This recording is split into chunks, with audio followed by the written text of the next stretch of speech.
I'm back. Hey everyone, it's been 3 years. I think 3 years since I last uploaded a video, and I'm back. How's everyone been? And I missed all of you.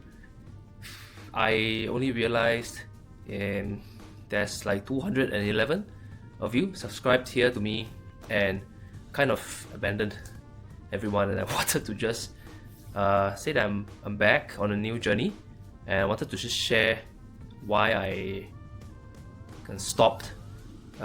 Pretty common for first-time YouTubers. Wanted to share why I stopped, and feel like something worth sharing.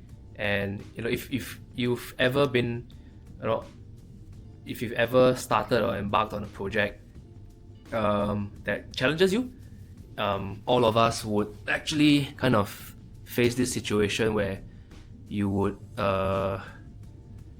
experience what I experienced. So no frills here. I wanted to just really speak from my heart, and then we can just have some takeaways from here. So over the last 3 years, a lot has happened. When I started the channel, I was with Ninja Van Singapore, one of the best places I've ever worked with. Such a great culture, and that's also where I had the space to build this community, this channel, all 211 subscribers of you. Sometimes I think about it, I'm like, if you're in a event space and then you have like 200 attendees, how filled up that space would be. That is what I have with this channel. That's what I have with you.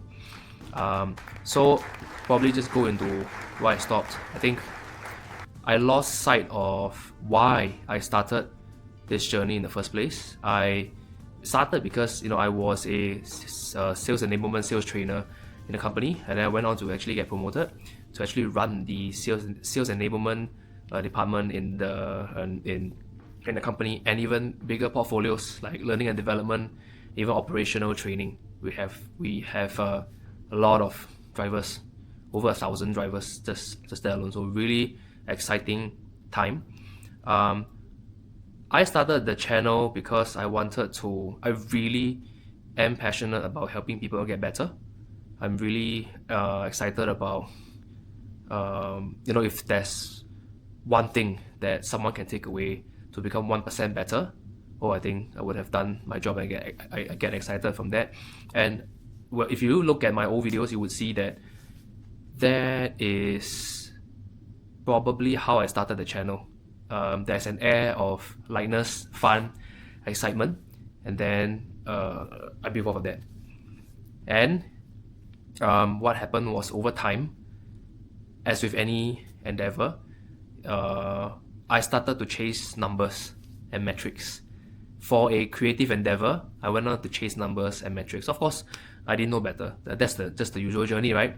The YouTuber would come in and focus on the views, the engagement, number of subscribers, and if you are on the same journey as me, you might realize it can be quite toxic, honestly. Like, I get that there are people that do it big, record and go big, and really just start to chase numbers, and I guess that makes sense for them, but everybody does things for their own reason and purpose. And I did not know then. What I know now is that I never started it to chase numbers. I started to get inundated with information. People telling me, it's all about the first 1,000 subscribers. It's all about the tactics, the software, the engagement, the number. And then what happens is, when you start chasing the numbers, you start producing content just to chase the numbers. So was that even why I started this to begin with? No, obviously not. So that's why I think if you look at the subsequent videos, right, it became a bit of a squeeze. I was really squeezing for ideas, squeezing to produce things on time so that the algorithm recognizes me as the top few percent, that kind of thing. And of course, I think towards the middle, I started to run dry on topics. Yeah, my topics were really based on the day-to-day coaching, training, sales-related problems that the learners came to me for. And I wanted to just broadcast some core learnings when we take a helicopter view of what's really happening. Then towards the end, I tell you, when the metrics just became non-existent, when I had 5 views, 10 views, and more importantly, I forced myself to create content. I forced myself to do things that were not originally why I started in the first place.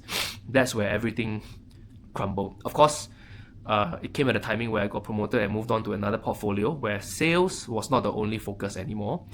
And that's where I felt like, you know what, maybe it doesn't gel with the point of this channel anymore. And that's why I stopped totally. What got me to come back to this is really like this been 3.5 years.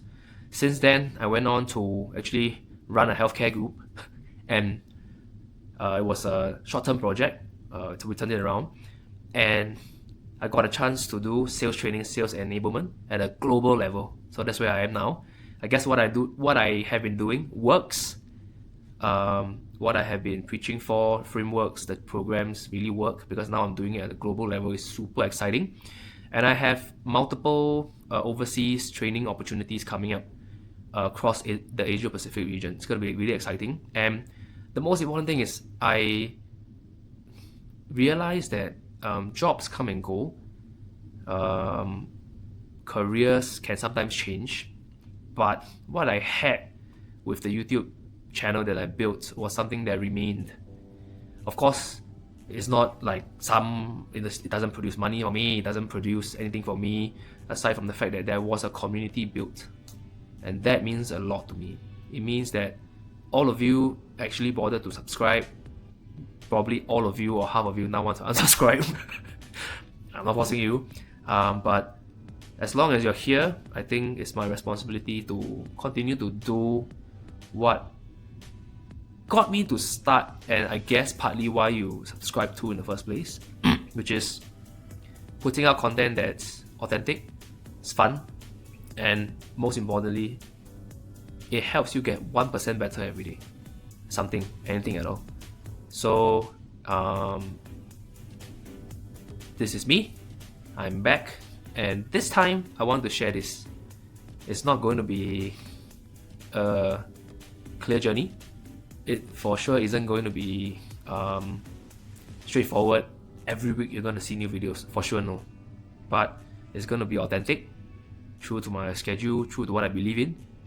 It's going to be real learnings in real time, things that I see in the whole Asia Pacific, Europe, EMEA, or even in the North America, Latin America region, things I see that are, important changes or interesting challenges that people face at work, in the sales teams or sales managers or as sales directors.